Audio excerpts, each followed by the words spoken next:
Matt and Tim specifically mentioned the anomalous nature of this event, and Richard Grubb is the guru of standardized anomalies, and he puts together a lot of nice maps for big events. And you can see their standard deviations for 850 millibar lanes were greater than 4 over east central Mississippi into Alabama as we went from 18Z into 0Z on the 27th, the afternoon of the 27th.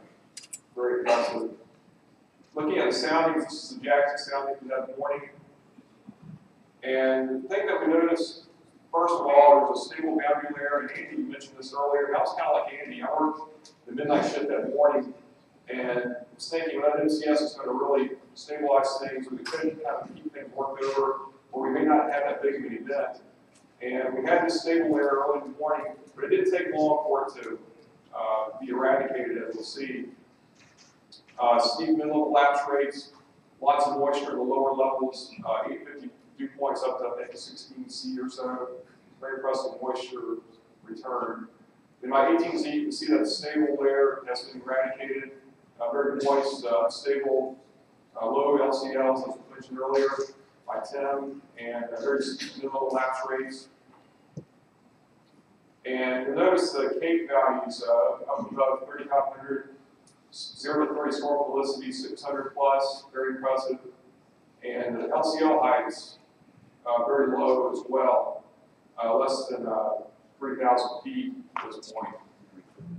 And looking at a rock initial sounding, 0-hour sounding near Philadelphia, Mississippi at 19Z before the tornado struck or a touchdown, we see similar values of Cape, greater than 3,000, felicity greater than 700, and very low LCL heights as well. So very impressive sounding for getting strong long track tornadoes. Of course, the shear was incredible.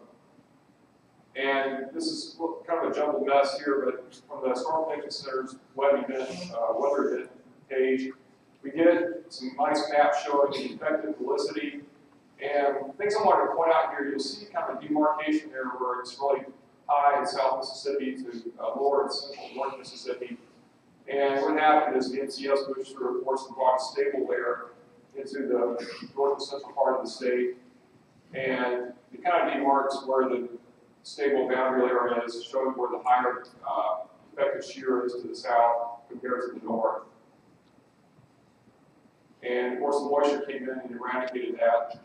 Tim mentioned the EHIs earlier, very impressive. And it's hard to see, maybe for you folks out there, especially the back, but these white numbers that you see, 8, 10 there, there's 11 EHI, 0 to 1 EHI, bullseye in central Mississippi. And for the sake of time, I'm just going to point to one screen here. I don't have to go back and forth, so I don't want to run out of time. But you see this observation from Philadelphia, 80 over 71. Dew point spreads are very low, representing low LCL heights. Very moist, rich boundary layer area. This is visible satellite imagery, of course, with the storm developing near Jackson at this time. When we go forward, what's really interesting here is you can really see the RFD punch in behind the storm as we get towards Philadelphia at this time. There's a storm, you see the lightning strikes with it. Notice the storm starting to wrap up as it approaches Philadelphia. The RFD really shows up in the visible satellite imagery as it goes further to the northeast. Once again, very stable, highly sheared atmosphere. As Tim mentioned, anything above 3 EHIs is really cranking. So we're looking at 11 EHI indices here. Now, taking a radar perspective here, things I want to point out, we have 2 lines of influence here, kind of subtle influence ahead of the, in the warm sector, the prefrontal air mass. That's where the damaging supercells develop. So go forward, the one we're interested in here for this talk is right here in the Neshoba. And contrary to popular belief, this tornado did not, or this storm did not go on to produce a Tuscaloosa tornado. You may hear that on the web, or in other talks and everything. But this storm actually, I think it went on to produce a Cordova tornado later on in Alabama as the track further to the northeast, so it was absorbed by another cell. So taking a closer look at the degree, reflectivity, velocity. Let's kind of breeze through these. As we get up towards Neshoba County, towards Philadelphia, this is where you really start to see the supercell crank up. And there it is right here. This is about the time the tornado touches down. And it really wraps up there, just kind of going back and forth. And you can see the debris ball located with that. Go back. And then as it gets farther away, we start using the GWX radar as it gets closer to the GWX. And this is close to the time the tornado lifts. And you'll notice this cell right here that comes up, it eventually merges with the cell that's producing our tornado and goes on to produce the Cordova tornado. And this is kind of a chronology of the cell. What's interesting here, this is all on the same scale. And you see how much the storm increased from its inception. This is this is over an hour before the tornado actually touched down near the Jackson area. See how much it increased in size as it went through time.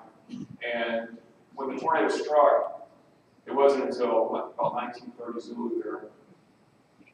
So you can see how much it's changed. And of course, at this point here, you can see where it's really wrapped up into the debris ball forms. Going back to the damage map, once again, there are two areas of EF-5 type damage. And just kind of overlaying those cells on top of that. This didn't quite come out the way I was supposed to be. The transparency didn't work. But anyway, you see the cells on top of the track there. So what I've kind of done is taken, put together the radar data with some visual appearances and the storm damage, the best that I could here from going through time.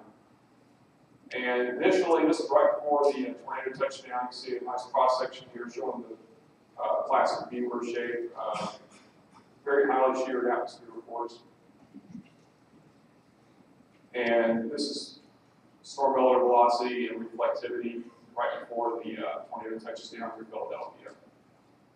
And this is some video of the tornado actually forming.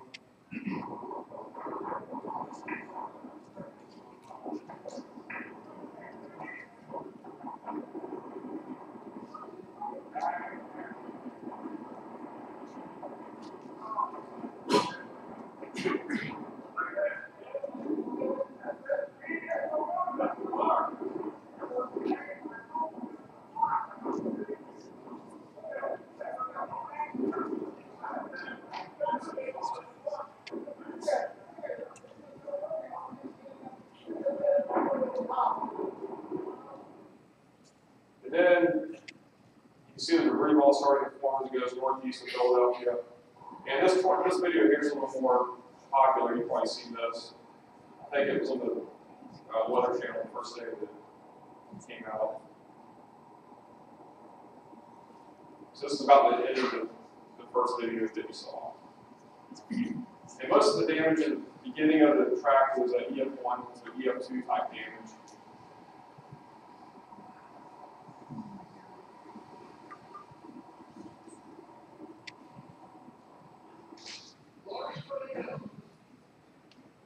Okay, so from there it increases in strength.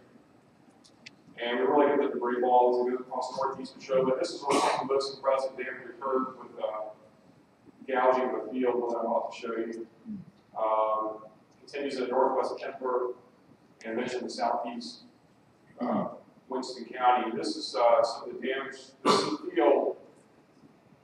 This is the EF-5 first area of EF-5 type damage. And based on some analyses from experts, Tim Marshall, Jim Laduty, some of them, we rated this EF-5. It's a very rare thing to have the field gouged up like this. And you see the green in the back. Okay, that's how the field used to look. Okay. I didn't have the privilege of actually doing the survey. Alan Gerard, you can see him in the background, was on this. So very impressive field gouging there. This actually occurred again later in the cycle of the tornado. So as we go into northwest Kemper, southeast Knoxville,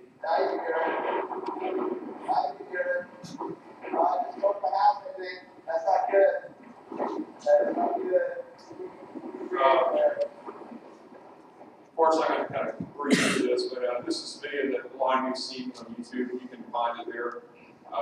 The storm chasers from the Discovery Channel actually show a lot of that. So look that up on the web, where you see the rest of this, and show you the other EF-5 type damage. And this is more field, that's the field gouging. This is the second area. Storm, a tornado leveled the house in this area, and see what it did to this car, cracked down a tree. And this mobile home was thrown 300 yards into that tree line in the back. That's where the 3 fatalities occurred, and stripping of asphalt. And we got plenty of pictures and videos available on our website, so feel free to check that out.